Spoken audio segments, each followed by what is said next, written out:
Hi, everybody. It's above freezing, so I'm in the trailer today. And Kelley is here, and we're going to talk about the new moon.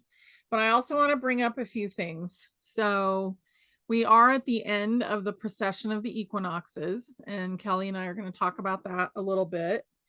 We're also at the beginning, well, it's the end basically of the Hopi prophecy.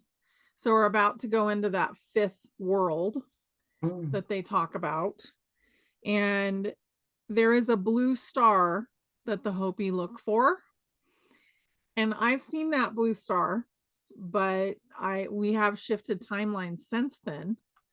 So if you remember the blue star, I want to hear about it in the comments because I saw it several times on video, but I don't know if it's been recognized in this timeline.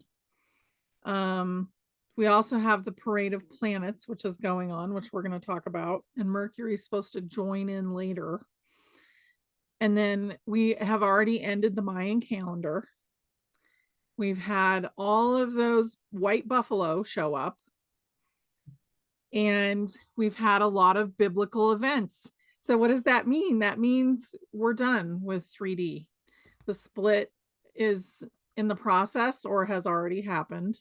Feel like there's still a little bit of hanging on, but that's probably because of us and, the things that we're still resolving. But it's very exciting. I'm very happy. So, how are you today, Kelley? You look Oh, I'm beautiful. good. I am excited. I am feeling the new, fresh energy, Mm-hmm. and things are changing so fast. Yeah. So it is looking forward to this new moon in particular. It's a Chinese New Year, because Mm-hmm. the Chinese New Year is on the new moon after the sun goes into Aquarius. So that's how it works. And so this is the new moon in Aquarius. So it's the Chinese New Year of the snake. Mm-hmm. And that is very transformative right there. Yeah. And um, yeah, so we've got a lot going on. And I do think starting with the planetary parade or whatever we want to call it, I'm calling it the Planet Rainbow Arc. I love that. And I had to think about it for a while because it's like, what's the big deal here? Mm-hmm. This it's not a terribly rare event. We were talking about a planetary parade just not long ago. Mm-hmm. And so, but as I got thinking about it more deeply, I think there's some interesting nuances with this one that does make it special and certainly to watch. So and I've been seeing it. I've been seeing Yeah. the Mars and the moon and together when the full moon went across Mars for a little bit on the full moon, Mm-hmm. Jupiter, and then Venus and Saturn. It's these bright gems in the sky. So it's been beautiful sky watching, and that's part of the delight of it. Mm-hmm. Yeah, we're actually seeing the genuine sky at night at this point, I think. At least quite a bit of it is genuine versus I don't think we were before a couple years ago. I remember Hmm. looking through the telescope and thinking, what is that cartoon thing? Like that's not but we're actually seeing the beings now. So that's really cool. We're seeing a lot of other stuff up there. Yeah. Well, when you talk about the blue star, the star Sirius looks blue. Mm-hmm. It's because it's one of the closest ones to us, and it's what they call a blue-white star. It's one of the hot young stars, and it's one of the closest ones to us. And in fact, we're part of a star system, our sun with Sirius. So there is some deep lore about that. And I was watching Sirius almost like separate itself. It seemed like there were points of light around the star that were not supposed to be there. It was like And I don't know if it was how I was seeing it, or I thought, gee, am I looking at the Pleiades? And then it's like, no, that's not where the Pleiades are. And so that was a bit of a kind of a new seeing of the Mhm. sky going on there. And I don't know if that's the blue Kachina that the Hopis talk about, that there certainly could be other beings coming through. So and we've have had those. Yeah. So I have a picture of the sky to show first. Shall I start Yeah, doing? that sounds great. Okay. Okay. Okay, so you see that? This Mhm. is from Sky and Telescope website. They're a pretty good astronomy site, and they're showing this arc across the sky. Now we see it go across the sky, but we can also think about it this way. If you're thinking about, your energy in relation to the cosmos, and that we're very grounded on Earth, and that we are also tapped into the center of the galaxy. And it's as if there's a ring going around us, almost like a hula hoop, because sometimes it's because of the way the planet has a tilt, which Mhm. I think is shifting. There, it's like they're two, the hula hoop doesn't stay in one plane, right? It wiggles a little bit. But if you're thinking about this hula hoop around you, and there are these beautiful planets on the hula hoop, and we can kind of feel that their energy circling us and enlightening us, and then we see it go across the sky. So this image is showing, well, it must be from close to the full moon on January 13th, right? So the Mhm. full moon actually did cover Mars for I don't know, like an hour or so, maybe. I Yeah, saw it we were up hide too. Mars. That's called an occultation, when something comes in front of another celestial object and hides it. So that's kind of like what eclipses are. Mhm. So here's now Mars. And I think this is one of the special features of this rainbow arc, is that Mars is brighter than usual because it's close close as it gets to us in the sky when it is retrograde, seemingly going backwards in the sky from our point of view, because we're like trains passing at different speeds. So Mars is brighter because we're on the same side of the sun as Mars, and it's really red. You can see how red it is. Mhm. And then not too far, and Mars is kind of past Jupiter. Yes, but Jupiter is here, and Jupiter is one of the very brightest planets. It's the largest planet, and it's very bright. So we see it coming up in the east at sunset, while over here, their Saturn is pretty faint. It's slightly golden color, but Venus is very bright as well in the evening sky. Jupiter and Venus are the brightest things, and that you can orient yourself that way, because in the east, you'll see Jupiter, and in the west, you'll see Venus before it sets. So here is that arc with the visible planets, Venus and Saturn, very close together, Jupiter and Mars over on this side of the sky, and then we have the ones we can't see but are influencing very strongly. And one of those is the planet Uranus, the change agent, the revolutionary, the higher mind planet, Mhm. and Neptune, which is a spiritual planet on a high side, and can really both of these planets have to do with the trends of the time, with what's going on in the collective consciousness. And these planets are very embedded in this arc. Even though we can't see them with the naked eye, we would have some pretty strong binoculars, and for Neptune, probably a telescope. but those are also on the arc here. All of the planets follow the same main pathway through the sky called the ecliptic, which is the sun's path. So that's that's where the main highway that the planets all follow as well, except Pluto. And Pluto's a whole different thing. So we're seeing Mars right next to the Gemini twins. That was on the 13th. We're seeing Orion is here as a good marker, a lot of people know. And if we're going to look for Sirius, it doesn't show on this map, but we take those belt stars of Orion and go down below, and it points right to Sirius, the brightest star in the sky. And it twinkles, stars twinkle because they're so far away. We don't see their light coming steadily or whatever they are. They're a different level of being, whereas the planets are pretty close to us and we see their light fairly radiant and steady, sort of steady. Anyway, they don't twinkle in the same way. And that's how you can tell the difference between a star and a planet. So here we have the Uranus factor, and here we have the Neptune factor.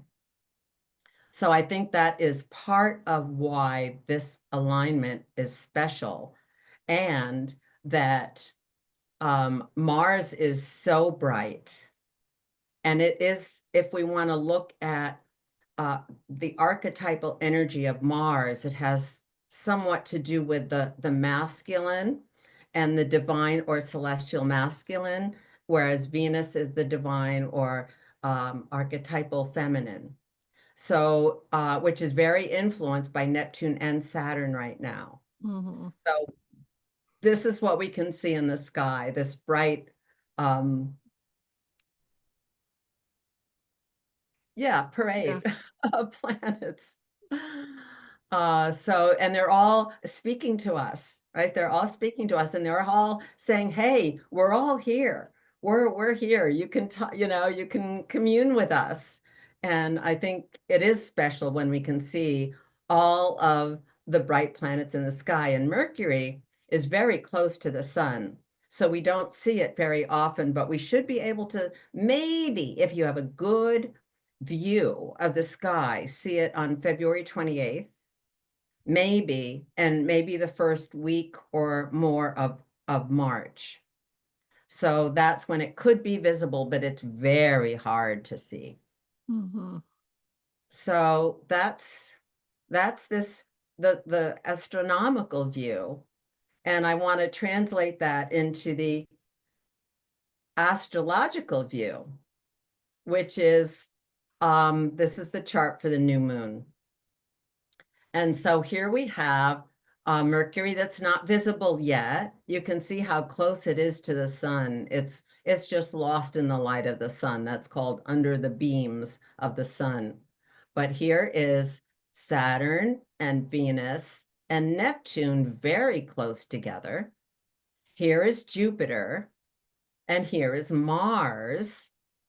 So this is the astrological view using the zodiac signs. And this is a an early morning view, so we're not seeing what we did on that sky map, which would have been naturally a night view. So that's their positions on the zodiac. And yeah, this new moon announces the Chinese year of the green wood snake. And snakes are really quite powerful imagery. Yes, look I spelled that wrong. Wise as a servant. I meant to put wise as a serpent, in the snake, because in many mythologies, especially in the East, the snakes are wise. What's your take on snakes, honey? There's a snake coming up here. Well, I think they're very wise. And I think that the knowledge, I mean, if you think about our spine, that's kind of a snake too. I'm going to cough for a second.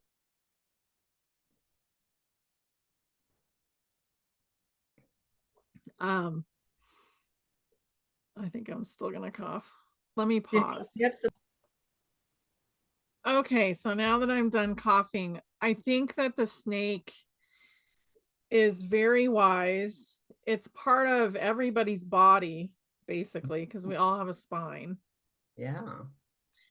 And the brain would be seen as the head of the Mm, snake.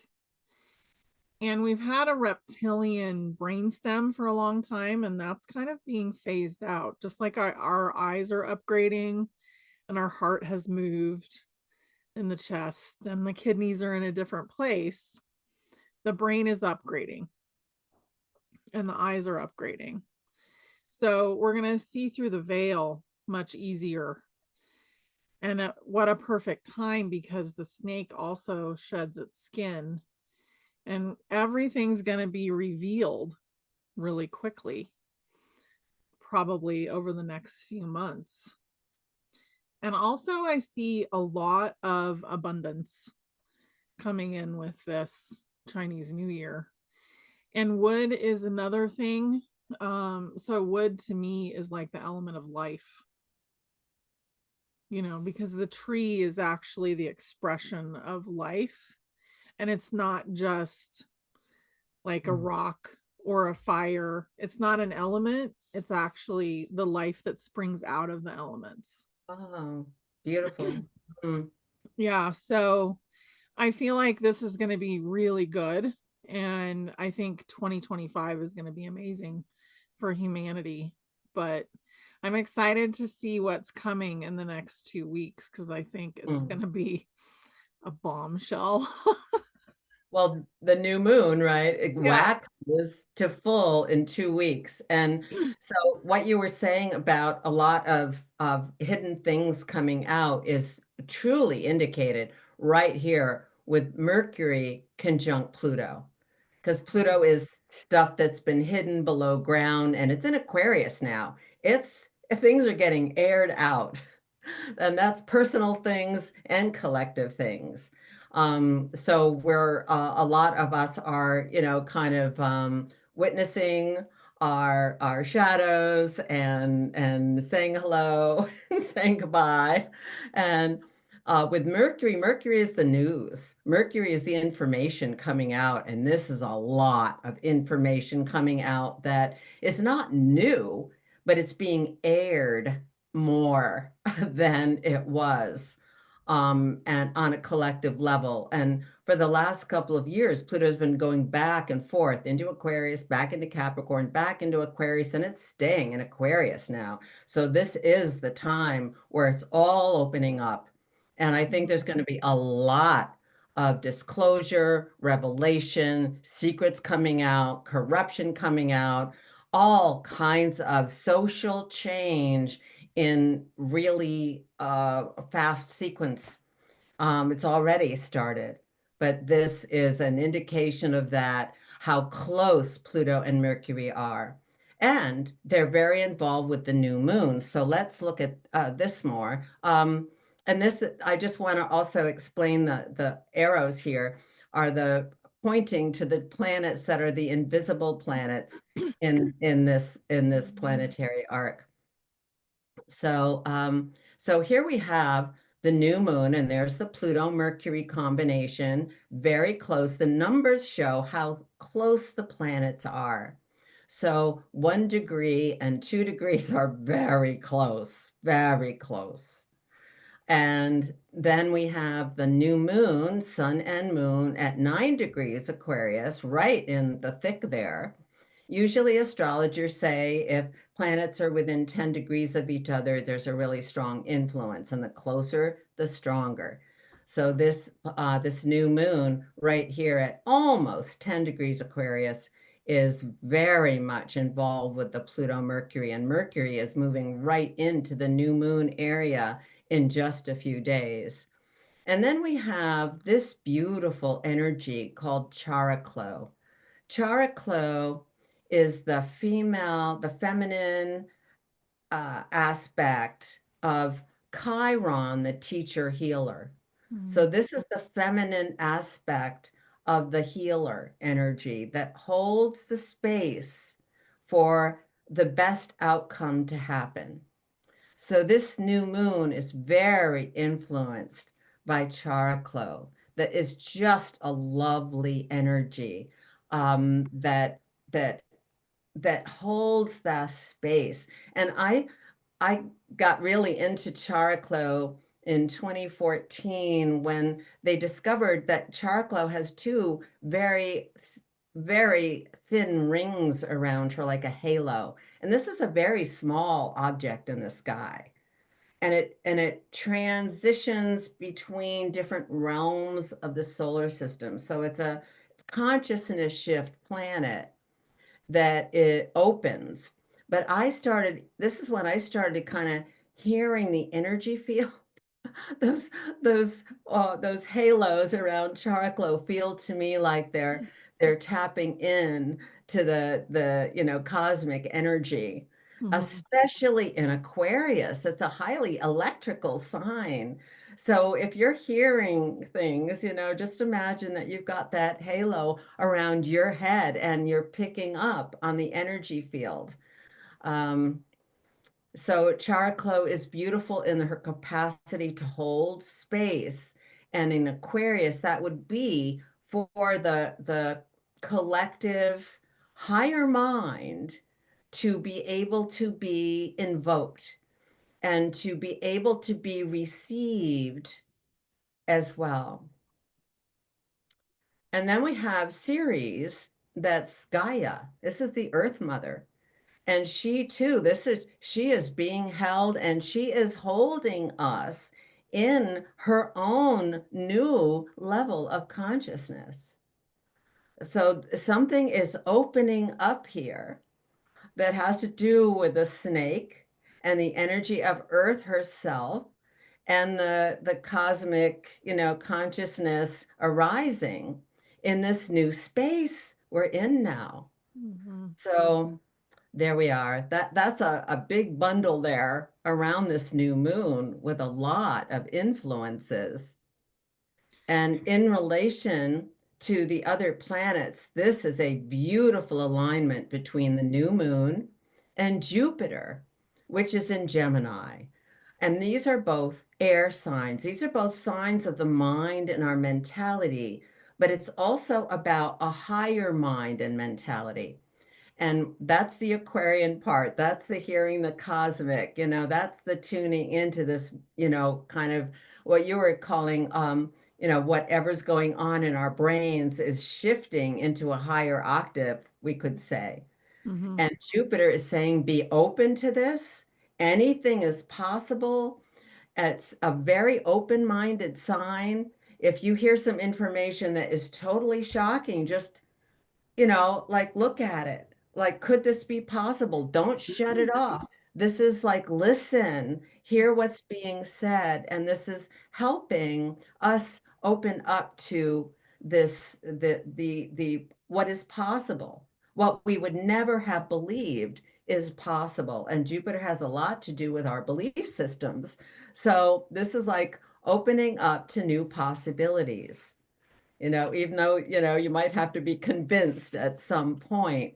But this is a beautiful alignment about open-mindedness, about uh, how our minds can process new information.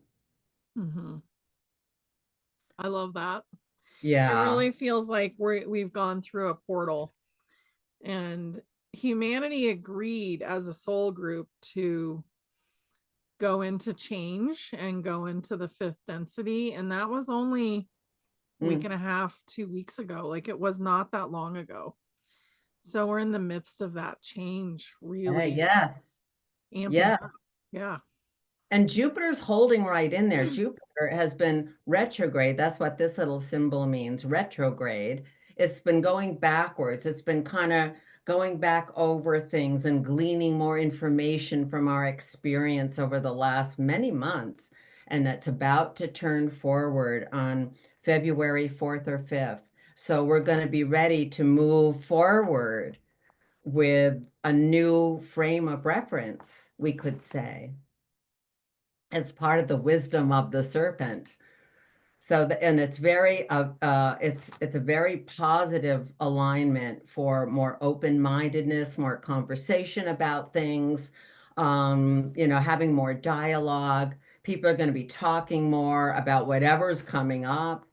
And yeah, and it's going to be a lot. It's going to be a lot. And also, this purple line means there's a bit of an adjustment going on here because it's not just our mental framework, it's not just our higher minds, which can be quite objective and, kind of be able to kind of have a perspective on things, but we're also getting very triggered emotionally. Mhm. And this is Mars, which is very bright in the sky right now in Cancer, and it is retrograde. So this can be a lot of subjective defensiveness and getting triggered pretty easily. And what Cancer is about is this inner space. Last time we talked, honey, a lot about how important self-care is, and that continues to be true. Almost all of February, Mars continues to be retrograde and internalizing um, in Cancer to work out some of our subjective things, some of our triggered like moments, some of our defensiveness, which Cancer can get. It's very self-protective. Mhm. So it's also though about growth. And we need to like protect ourselves and not take on more than we can handle, but we also need some quiet time. We need to have some contemplative time to just process and feel through what is going on and what we're hearing. We can't take it all on at once. So this is, be kind to yourself, be gentle to yourself and others, Mhm. because this is a lot going on here. But essentially, Cancer is about growth. So in a way, we're fertilizing the ground. We're taking care of ourselves, nurturing ourselves, hopefully eating well, doing what you can in that self-care that's going to make you stronger, because that's what Mars is about. It's about strength. It's about courage. And it's just like taking your time to process things before you get like overreactive. Just take it in, and so it's a little, we need to remember that because the mind can be getting a little like extra triggered. So we need to kind of just breathe and come back. Mhm. Yeah, there's going to be so much change. It's really going to be important to keep your nervous system mellow. Yeah. That's big. And I feel like there'll be a lot of laying of the foundations too. So in Yes. And February. Hmm. relaying the foundations with the Mars retrograde, it's going back. And it can be going back quite far Hmm. to healthy foundations. What do we need now? What is going to make us comfortable? And what is not our comfort level, but we can't stay in our comfort level. We can't close ourselves, like Cancer's the crab, it goes back into its shell. We need to do that for a little bit, but we also need to kind of come out and we need the growth. We need the new sprouts. We need to feed our growth and our expansion of consciousness. So we need to work with our feelings on that and any of the old wounds that are coming up are definitely part of this process as well. Hmm. So Mars is in a water sign. We're looking, and that's feelings and tuning in. Whereas air signs, the Aquarius and the Gemini, is about the mentality, the thinking aspect, the cognitive aspect, when we need to use our logical minds, but we can't forget our feelings. And here we have not only Mars in a water sign, but all of these planets that, are part of the planetary arc rainbow. And one of them is Saturn. Now, Saturn in Pisces can have a hard time maintaining its boundaries. It gets leaky. It's absorbent. Pisces is very absorbent. So this is Saturn and Venus really close together. Saturn's not as bright, but it's helping um, Venus bring forward the necessary compassion and forgiveness of yourself. And, all when your shadows come up, it's like, well, I just have to forgive myself because I can't carry this on. It can drag down. And Pisces can sometimes feel like the victim or victimized or put upon, and it's like that's not healthy to maintain that self Mm-mm. identity. Venus has so much to do with love and compassion and self-love and self-esteem. And it's don't put yourself down. Don't blame yourself. It's like, don't take on other people's stuff, more than you need to, or you don't need to, Mhm.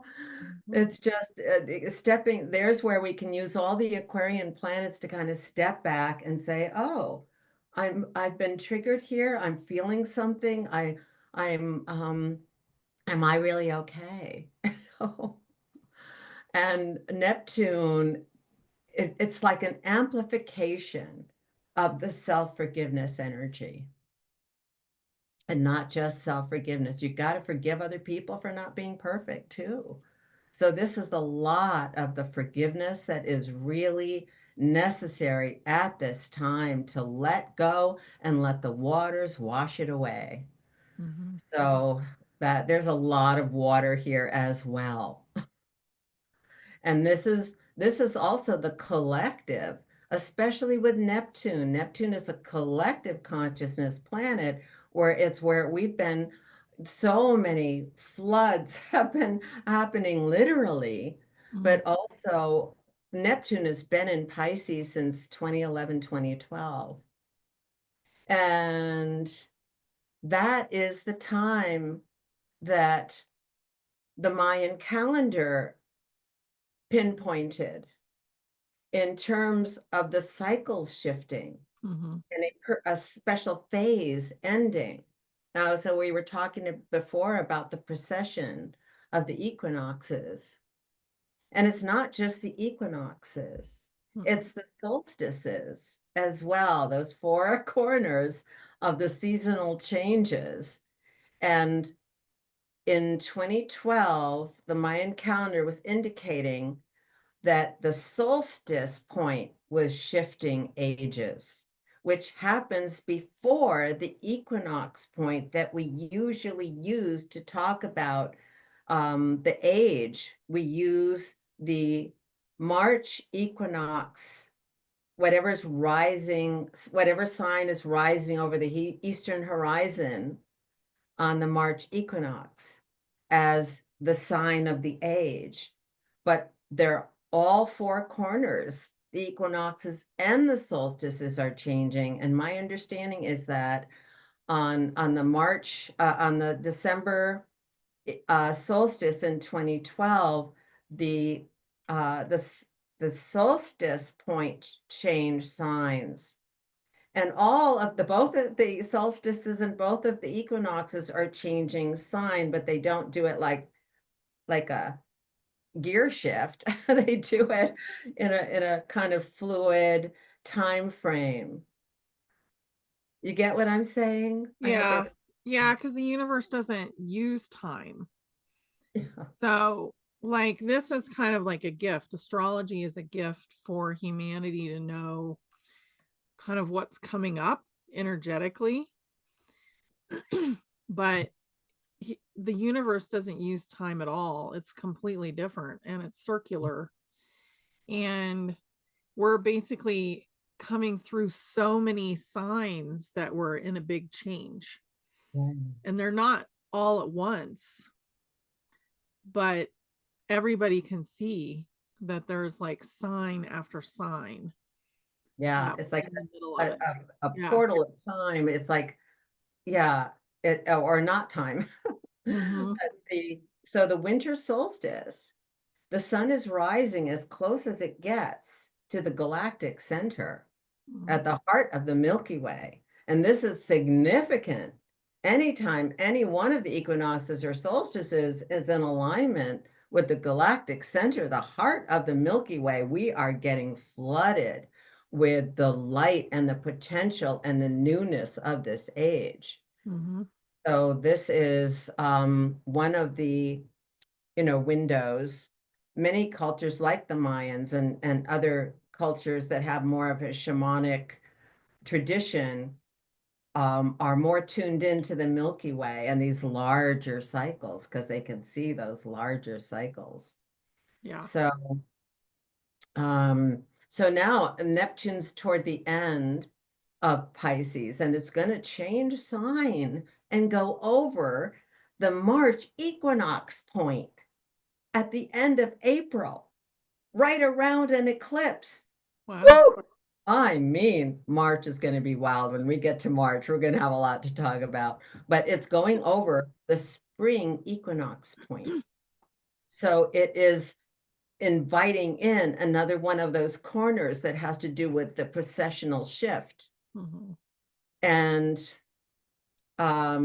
so that's why another reason why I think this planetary rainbow arc is special, because Neptune is about to change sign, is influencing the planets in this arc and suggesting that forgiveness, compassion is just the way to proceed here, just the way when we're coming up in front of some really challenging and dark information, just how can we feel that compassion? How can we, just move through that somehow? So Mhm. we can just let it wash through and not go down the dark hole there. And that's why we need to keep our heads above water with all this Aquarian energy that can step back and see it in a larger perspective. Mhm. Yeah. And then, so yeah, that's that water. There's as much water as there is air, for sure.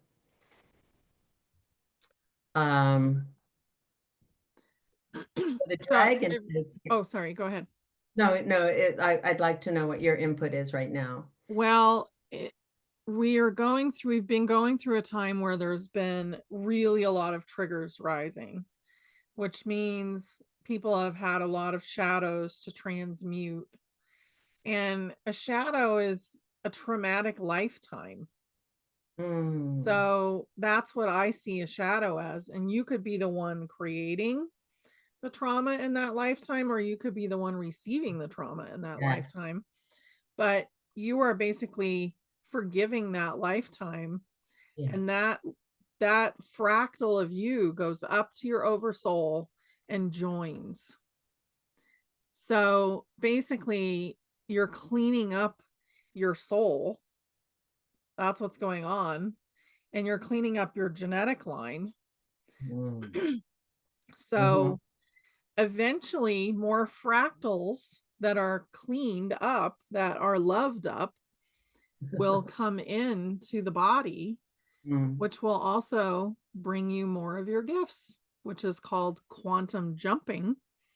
That's what a lot of people do, is they'll quantum jump. But what they're doing is they're gaining the knowledge from those other lifetimes. Well, yeah, you're going to yeah. gain a piece of your oversoul.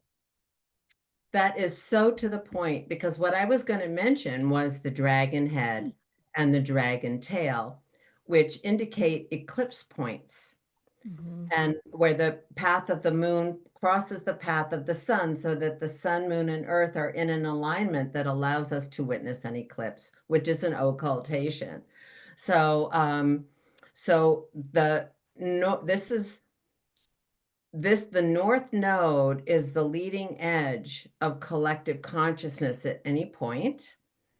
And the south node, or the dragon tail, is what we're bringing in from the past right now. and a collective, but also a personal way.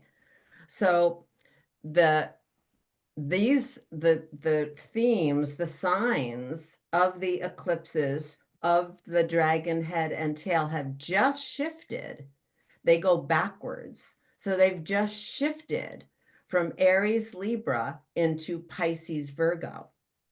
And so there's a new theme here that is adding even more to this forgiveness, this compassion, that's letting it wash through, letting it go, forgiving it, forgiving yourself, forgiving the other person for whatever that karmic blowout was. And the South Node in Virgo is allowing us then to ground more cleanly in our physicality, which is what we want to do right now if we are ascending. And so the South Node in Virgo and the North Node in Pisces is like connecting heaven and earth in a beautiful alignment. And the Black Moon, which is about deep soul essence, is influencing what we're bringing through right now.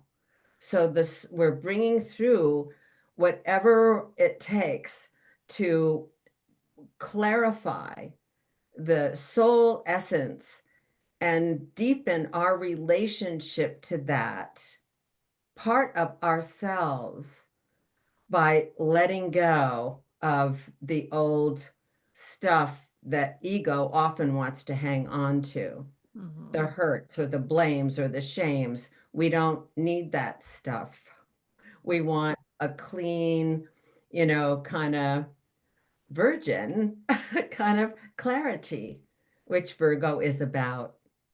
So this is what you were saying is what the eclipses are suggesting. And we are going into an eclipse season in March, and we're having two pretty strong eclipses. And when a planet is really near one of the dragons, this is the leading edge. This is Neptune moving right into the collective leading edge of our consciousness. This is our spirituality. This is Venus's unconditional love in Pisces here. We need unconditional, I mean, and just to live our daily lives, we need a kind of conditionality just to deal with, kind of the 5D stuff where we're letting go of some of that. So it's washing away. It's like the wave is coming in and just washing those sandcastles out. Just, it's bringing some new a new feel into things, a new spiritual wave, let us say. So that's happening. Yep. And then just what you said. And I love, the snake comes. The snake is what you said something about slithery at one point. Did you today about the snake kind of, it's very has a Sneaks in. fluid energy. Yeah, it's very fluid. And most snakes are not poisonous. So you want to remember that. Like there's very few that can actually really hurt you. And we need to remember that most of them are actually doing really good things for humanity. They're eating mice and rats and all that kind of stuff and keeping your garden Yeah, a clear. lot of people are Yeah. afraid of snakes, and I Yeah. had the opportunity once. I met a snake named Serafina, Mm, and she was an albino python with golden diamonds on her back. wow. And she was a healer. And she came, I'd met her before. So when she came and wrapped herself around my waist and looked up at me, I was like, "Ooh, hello." But also the texture of a snake is incredibly sensual and feels like a muscle. So I really came to appreciate snakes after meeting Serafina. Oh, yeah. I think that because of the reptile and a lot of the stuff that's happened because of what has gone on since Atlantis Mm. and the reptilian thing, that we really started to freak out about that. And a lot of that was a takeover for them as well. So Mm. we need to remember that and to let go of blaming. And it's going to be a very interesting unfolding as we learn more and more. But the minds of the reptile were kind of taken over in many ways as well. Mm. So, Yeah, the blaming, shaming, that can be a Pisces thing, like putting ourselves down. And no, don't go there. No judgment. It is as it is. It was as it was. Let it go and be here now. And yep. speaking of being here now, here's the Chiron factor. To me, Chiron is, wants to align the spiritual, mental, emotional, and physical. So it is about being fully present in the moment of the now. Mhm. And it is as it is. It's an Aries, which is like, don't bring your baggage with you. Meet the moment and what is arising in the moment. Mhm. That takes a bit of courage to let go of the past. And this is a challenging dynamic between Chiron, the teacher healer, and Mars, which is all the things we were talking about, that it can be a trigger that we're coming inside to kind of review or tap into, or kind of feel out those triggers and let them go. So this is the divine masculine healing energy.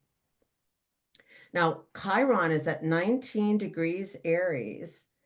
It's been retrograde for several months, and it's back now at the point it was on the April 8th, 2024 eclipse. So it's gone all the way back to that eclipse point to remind us of what was coming through then.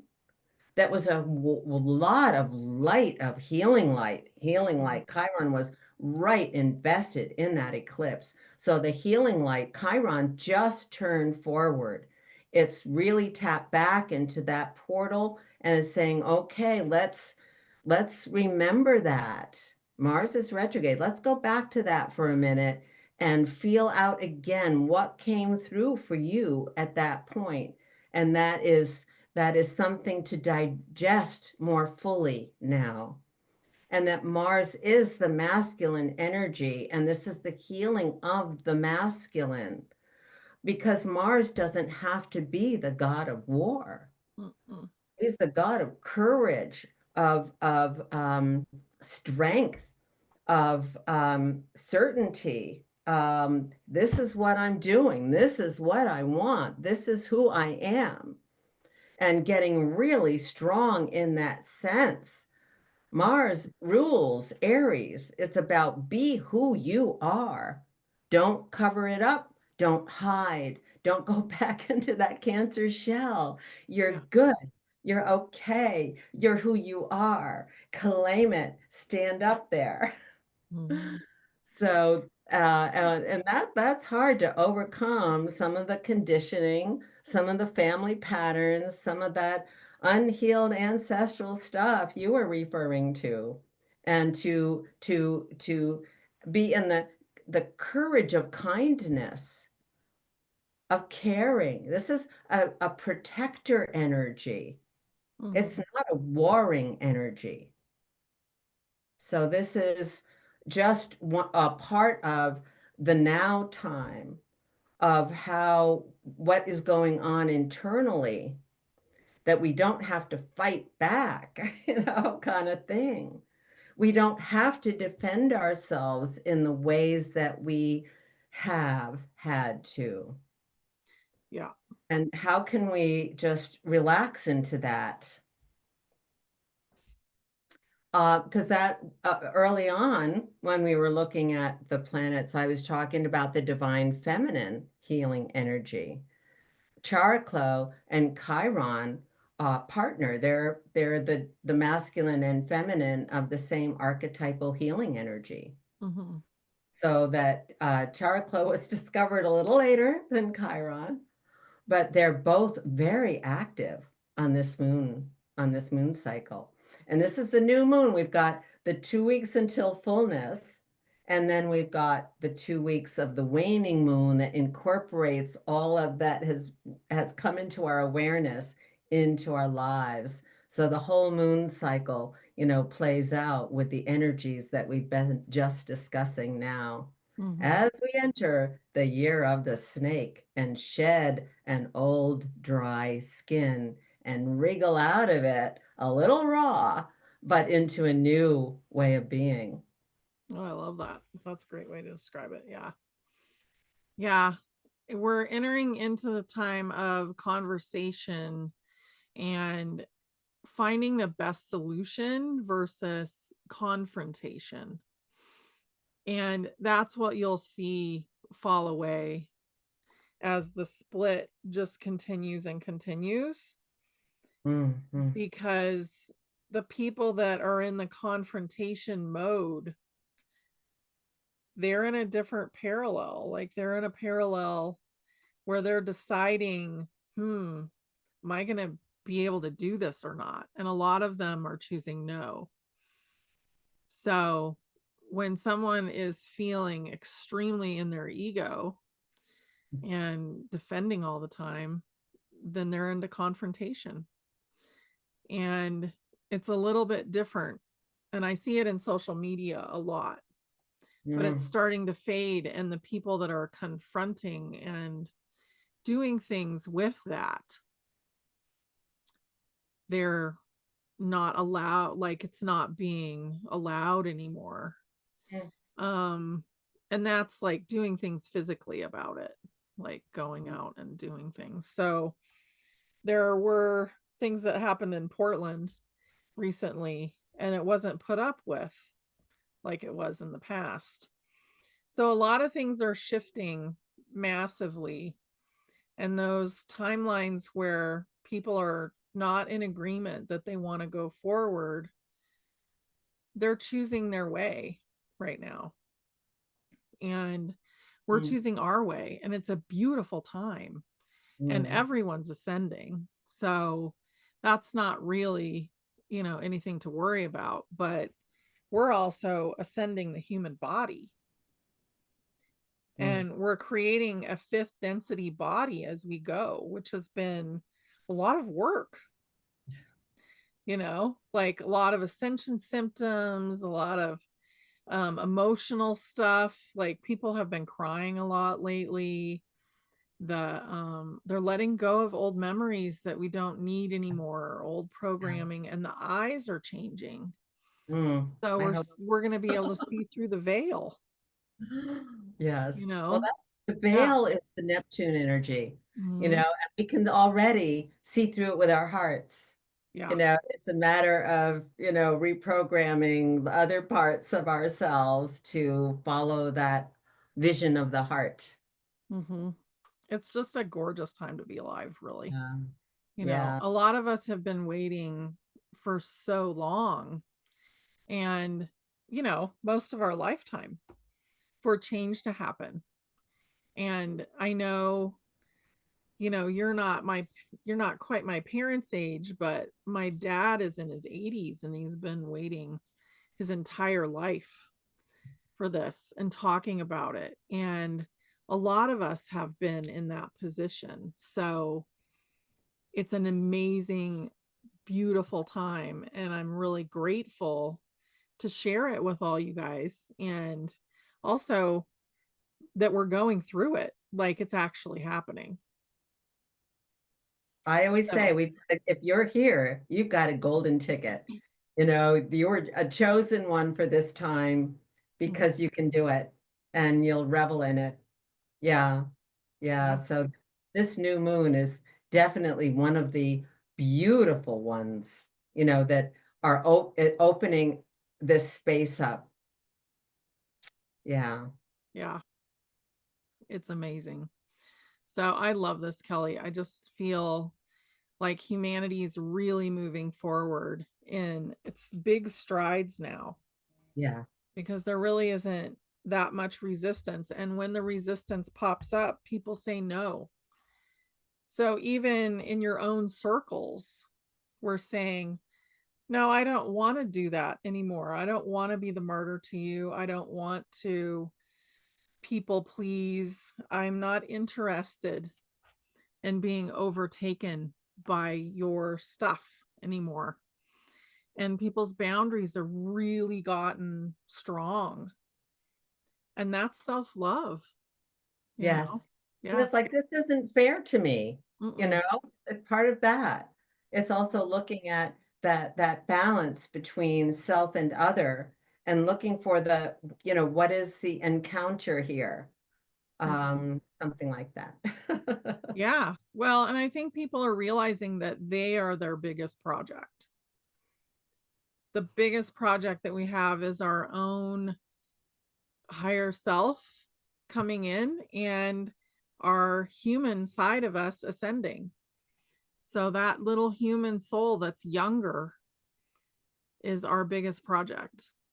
And they're doing really well because they've agreed to change and to go back into fifth density, which is where they originated.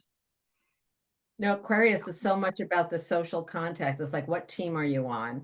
You know, what's your community energy, and we're finding each other in these more increasingly, and Yeah. certainly in this new moon cycle. Yeah. Yeah, it's beautiful right now. So just enjoy it. And thank you guys. And thank you so much, Kelley. And I'm going to have Kelley's stuff below, and she is still taking appointments, I think. Okay. Okay. All right. Bye-bye. Bye, everybody. Happy Chinese New Year. Yes.